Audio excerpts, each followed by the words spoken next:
बोलिए श्री वृषभानंदिनी जू की जय हो, परम करुणामयी की श्री रास रासेश्वरी जू की। ध्यान दें, कथा में मन लाइए।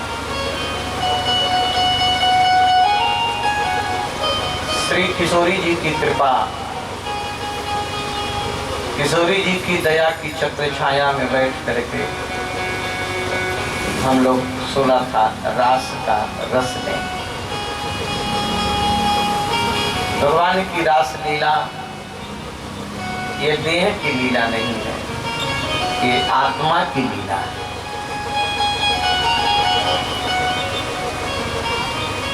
भगवान का 3 प्रकार का रास हमारे यहाँ शास्त्रों में वर्णन है। नित्य रास, रास और महारास। भगवान का रास किसके साथ होता है? गोपियों के साथ। भगवान गोपियों के साथ रास करते हैं। ये गोपियां कौन है? ये वेद की ऋचाएं ही गोपी बनी। बड़े बड़े महात्मा तपस्या करके भगवान के दर्शन की इच्छा लेकर के गोपी बने। मर्यादा पुरुषोत्तम भगवान श्री राम जब दंडक वन में गए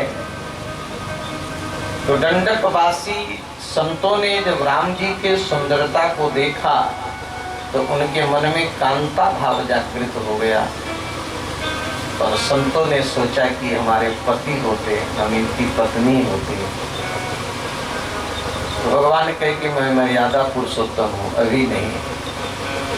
जब मेरा कृष्णावतार होगा तो आप सभी संत चल करके गोपी बन जाए। वही महात्मा आकर के गोपी बने। जब जनकपुर में हमारे राम जी दुल्हा बने, क्या बने? दुल्हा। वैसे जिनके सौंदर्य के सीकरांश से सारी दुनिया का सुंदरता है, वे सौंदर्य सारे विग्रह राम जी जब दुल्हा बने तो संसार में कौन है जो दुबाई बनना न चाहे? कौन है जो अपने को संभाल ले? तो बहुत सी मिथिलानियों के मन में आया, बहुत से मिथिला की स्त्रियों के मन में आया कि राम जी हमारे दुल्हा होते, हम इनकी दुल्हन होते। तो राम जी कहे अभी तो नहीं, मैंने एक पत्नी व्रत लिया है और जब आप सभी लोग द्वापर में गोपी बनना है ना और मेरा कृष्णावतार होगा तो मैं सबकी इच्छा को पूरी करूंगा। गर्ग संहिता में आप देख लेना, समय नहीं कि मैं बताऊं कौन संत कितने हजार वर्ष तप करने के बाद गोपी बने। गोपी शब्द का अर्थ ही होता है जो अपने इंद्रियों से केवल भगवत रस का पान करे, संसार का रस नहीं, दुनिया का रस नहीं, विषय का रस नहीं, जिसके जीवन में केवल कृष्ण रस है। आंखों, उसकी आंखें केवल भगवान कृष्ण में लगी हैं, जिनके चमड़े केवल भगवान का ही स्पर्श करें, जिनकी नाक केवल भगवान के श्री अंगों में लगे हुए पुष्प की ही सुगंधी ले, इत्र की ही सुगंधी ले, जो भगवान के अधरुष्ट लगे हुए प्रसाद को ही पावे, है ना।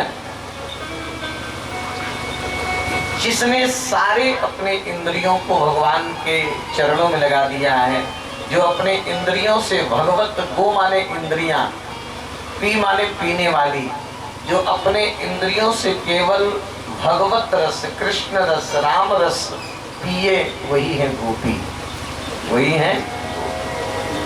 और रास का अर्थ होता है रस समूह, जहां पर केवल रस ही रस हो, आनंद ही आनंद हो, सुख ही सुख हो, उसको कहते हैं रास। आजकल महाराज रास शब्द का अर्थ हम लोग नहीं जानते हैं और रास करते हैं, गोपी का, है ना।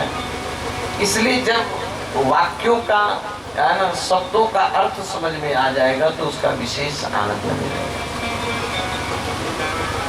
तो क्वार महीने का जो शुक्ल पक्ष है, शुक्ल पक्ष की जो पूर्णिमा तिथि है, पूर्णिमा तिथि को ठीक 12 बजे रात्रि में भगवान बंसी बजाए। और भगवान जो बंसी बजाते हैं वो साधारण बांस की बंसी नहीं है, भगवान शंकर ही बांस बन करके बंसी बन गए, शिवजी ही बंसी बने। बंसस्तु स्वयं भगवान रुद्र है। और भगवान जब बंसी बजाए, निशम्य गीतम तननं प्रवर्धनम् ब्रजस्त्रियः कृष्ण गृहीत मानसा। भगवान के बंसी की ध्वनि को सुनकर के गोपिकाओं के मन में श्याम सुंदर से मिलने की इच्छा जागृत हो गई। ये कौन है? ब्रज स्त्रिया, ये ब्रज की गोपियां हैं। कृष्ण गृहीत मानसा, इन गोपियों के मन को भगवान ने पकड़ लिया है। इनका मन इनका नहीं है, गोपिकाओं का मन तो भगवान के चरणों में समर्पित है। आठों याम क्षण प्रतिक्षण गोपियां भगवान के चरणों में ही रहती। उनका शरीर कहीं रहे, ध्यान देना, उनका शरीर कहीं रहे लेकिन मन से भगवान के चरणों में रहे।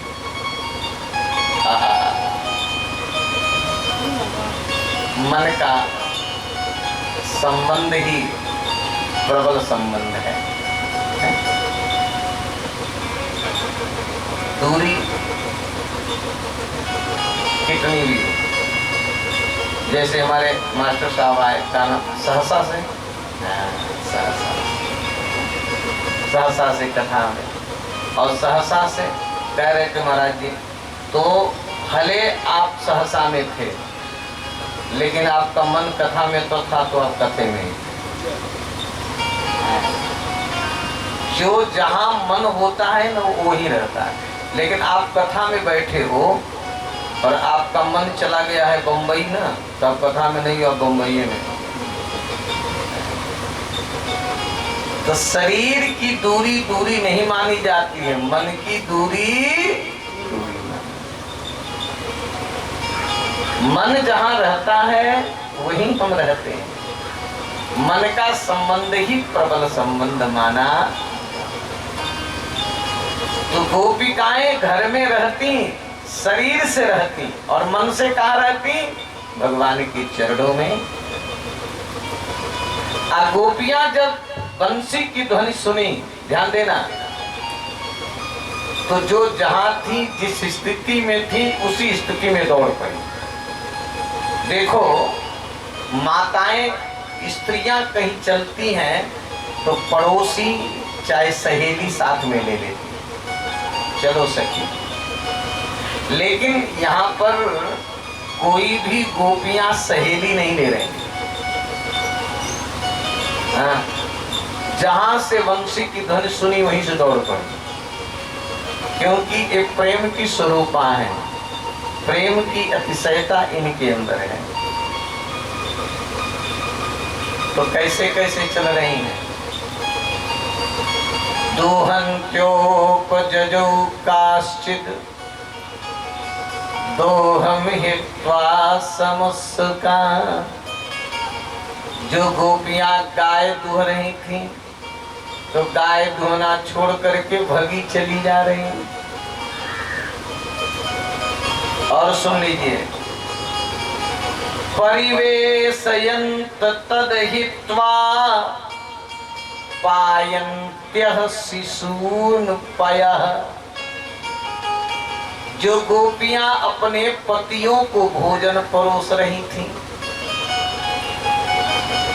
जो गोपियां अपने पतियों को भोजन परोस रही थी, पति भोजन कर रहा है, पति ने कहा कि रोटी ले आओ। वो रोटी लेने के लिए चौके में गई, तब तक बंसी की धुन सुनाई पड़ी तो पति के थाल में रोटी रखने का होश नहीं, वो रोटी लिए ही भगी चली जा रही जहां से बंसी की ध्वनि है। और पायन्त्यः शिशून् पयः, कोई माताएं अपने कंचुकी को ढीली की और ढीली करके अपने बच्चे के मुंह में अपना स्तन दी दूध पिलाने के लिए, और बच्चे को आंचल से ढांक करके बच्चे के मुंह में स्तन दी। जो ही बालक चुसुर चुसुर पीना शुरू किया, तब तक बंसी की धुन सुनाई पड़ी तो उस बच्चे को बिस्तर पर रखी और भगी चली गई। तो बच्चे को रोना चाहिए नहीं। ठाकुर जी की कृपा, ठाकुर जी के लिए कोई संसार छोड़ता है, उसका संसार बिगड़ने नहीं पाता। आप छोड़ के तो देखो, जो गोपिकाएं अपने बच्चों को दूध पिलाना छोड़ करके चली, वे बच्चे ठाकुर जी के कृपा से जहां थे वहीं सो गए, रोना होना बंद, रोए नहीं। और शुश्रूषन्त्यः पतिं, कुछ गोपियां अपने पतियों की सेवा कर रही थी, पैर दबा रही थी। एक पैर दबाई और दूसरा अपने पति का पैर दबाना चाही, तब तक बंसी की धुन सुनाई पड़ी। काहे को पैर दबावे, पैर दबाना छोड़ करके ही भगी चली जा रही।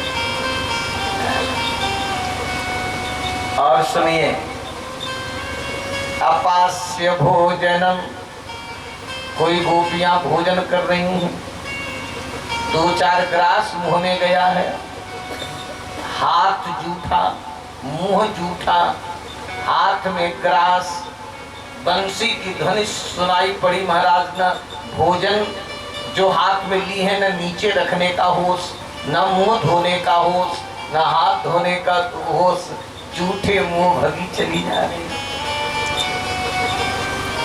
चली जा रही। जो गोपियां अपने घर को लीप रही थी, गोबर है, मिट्टी है, पोतना है, हाथ में गोबर मिट्टी लगा है, पोतना लिए भगी चली जा रही है। झाड़ू लगाने वाली झाड़ू लेकर के चली जा रही है। श्रृंगार कर रही थी, एक चुटिया बधी है, एक नहीं बधी है, एक आंख में काजल लगा है, एक में नहीं लगा है। प्रेम में इतनी डूबी हैं, पायल पहनना चाहिए, पैर में तो पहन ली, गले में, पैरों में पायल पहनना चाहिए तो कहां पहन ली, गले में। और हार पहनना चाहिए गले में तो पहन ली पैर में। लाली लगाना चाहिए ओठ पे, लगा ली आंख में। काजल लगाना चाहिए आंख में तो लगा ली ओठ पे। भोजन की थाली तैयार करके रखी थी सास ससुर के लिए, घास भूसे की टोकनी तैयार करके रखी थी गाय के लिए। बंसी की धुन सुनाई पड़ी तो भोजन की थाली गाय के सामने और घास भूसे की टोकनी सास ससुर के सामने। सास ससुर कह रहे, अरे क्या हुआ मेरी बहू का, पागल हो गई, तब तक निकल गई।